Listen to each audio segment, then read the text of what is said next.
was a time I used to have an aversion to the word crisis, Yeah. you know, and I think a lot of us do. We hear the word crisis and we think, oh, God, you know.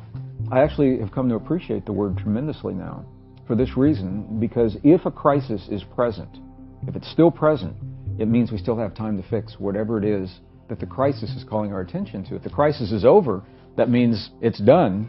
However it's going to be resolved, it's already happened, and there's really nothing we can do. So the fact that we are in multiple concurrent simultaneous crises right now, for me, is actually a good thing, because it means those crises are calling our attention to something that needs that attention. And now the choice is, will we recognize that, and will we embrace the fact that we are moving into a very different world? Yeah. I think probably the greatest crisis is the unspoken crisis, bigger than climate change, bigger than the potential war in the Middle East, that I believe doesn't have to happen, and for very good reasons I think it won't.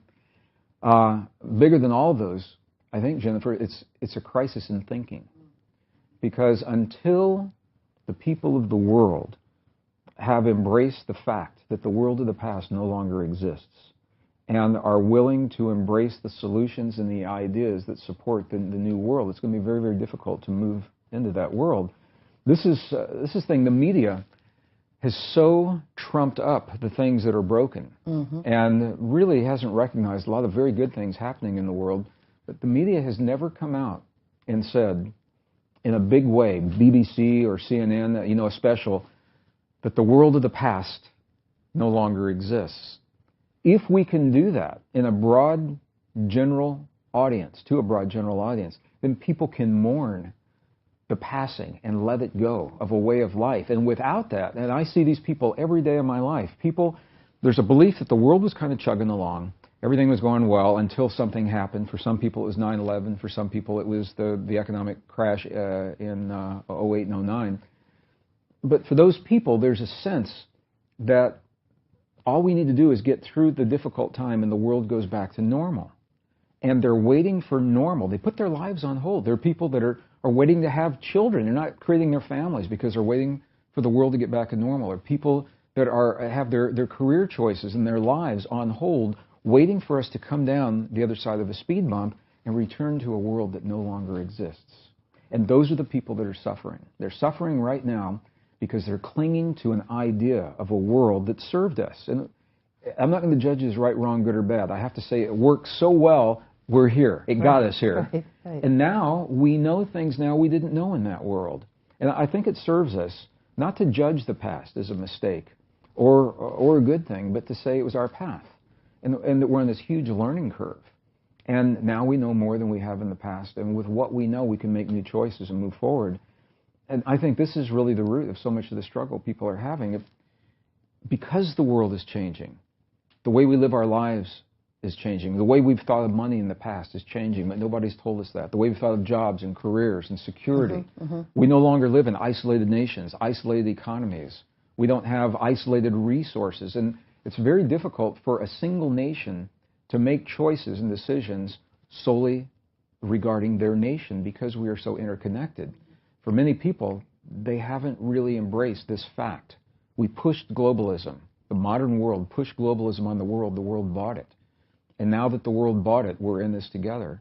That's why the thinking regarding how we go about creating solutions and embracing the new ideas, until that thinking is in place, I sense that is a great crisis that we're living right now. You're talking about macro events, but you're also addressing the micro. And the micro with each individual on this call is about those folks embracing the crisis in their life and come with some new thinking. Is that the idea? This is part of it, yes. And a big part of it is that we can no longer separate the micro from the macro. Where do you draw the line between the choices you make in your life and my life and what's happening in the big world out there? I was in the Yucatan Peninsula for about 3 weeks right before the end of the year, and I've been there in the past. Spent a lot of time with the indigenous people in that part of the world, and they reflect in their beliefs some of the principles that we find almost universally throughout the indigenous peoples. One of those things, Jennifer, is fascinating to me, is that they never separated what we would call science from spirituality, from everyday life, from the cycles of time. Right. Now think about how different our world would be if we did not separate science and spirituality and art, for example, and our everyday lives. It means that when we see something, when we look at something of beauty, and we feel that feeling within us, that feeling is actually changing the chemistry in our bodies. That's a science.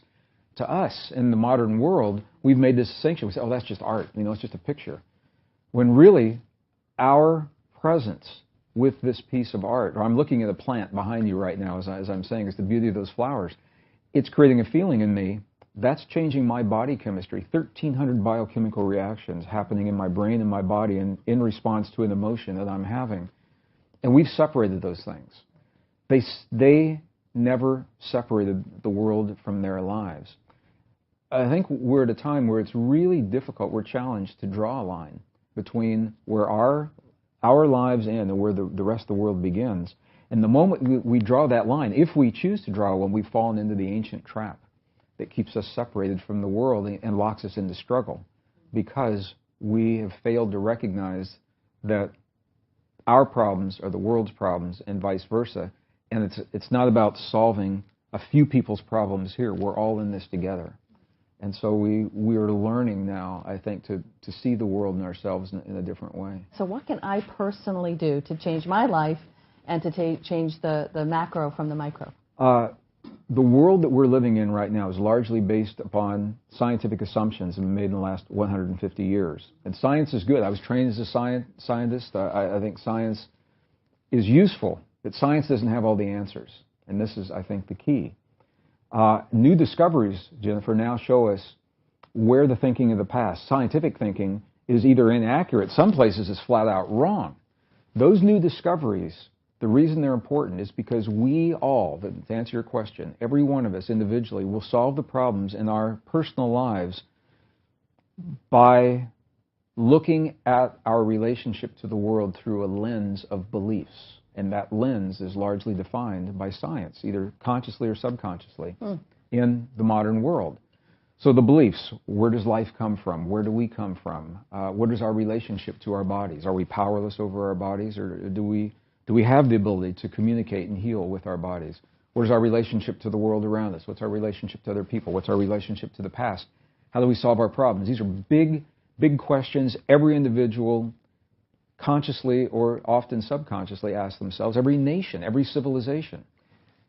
Our answers have been based upon scientific principles that we now know are largely incorrect, that have led us to believe that life is random, human life is random, that we're separate from our bodies, we're separate from our world, that civilization is a one-time deal, that we're here at the pinnacle of this sophistication that's never happened before, and that conflict and competition is the way to solve our problems. That lens, and I'm not saying we get up every morning and look in the mirror and we have that conversation with ourselves and talk about it over breakfast, but it's so deeply ingrained within us. And most of our listeners have probably been raised in a family or in a community where they've heard the term, we live in a dog-eat-dog world. So if you believe that, that's the lens through which you will answer the question you asked me. What do I do about the job that disappeared? What do I do about my marriage that's collapsing, or my children that no longer know me? And what do I do about my finances and all of these things? We're solving the greatest crises that face the world and face us as individuals through the lens of a way of thinking that we now know is obsolete. New discoveries tell us that. The new discoveries, and we've shared this in past programs, tell us that life isn't random, that human life isn't random, that we're deeply connected to our bodies, we're deeply enmeshed within the systems of the earth itself, that civilization is cyclic. We've been here and we've achieved great things in the past, if we have the wisdom to recognize that. And this is the big one, is that nature is based upon a model of cooperation and what is called mutual aid. Competition does happen in nature under specific circumstances, but it's not the rule of nature, and that changes everything. So, with that in mind, and that was very fast, but with that in mind, to answer your question, what do our listeners do? What can they do when they wake up in the morning? We all ask ourselves a question, again, subconsciously, or sometimes it's very conscious. We look at the world and we say, what can I get from the world that exists? And that's how we go about solving our problems, based upon the false assumptions of science. The new discoveries now give us a reason to change that question. The new question, rather than asking, what can I get from the world that exists, is what can I share with the world that's emerging? What can I contribute to the world that is emerging within my community, within my family, within myself?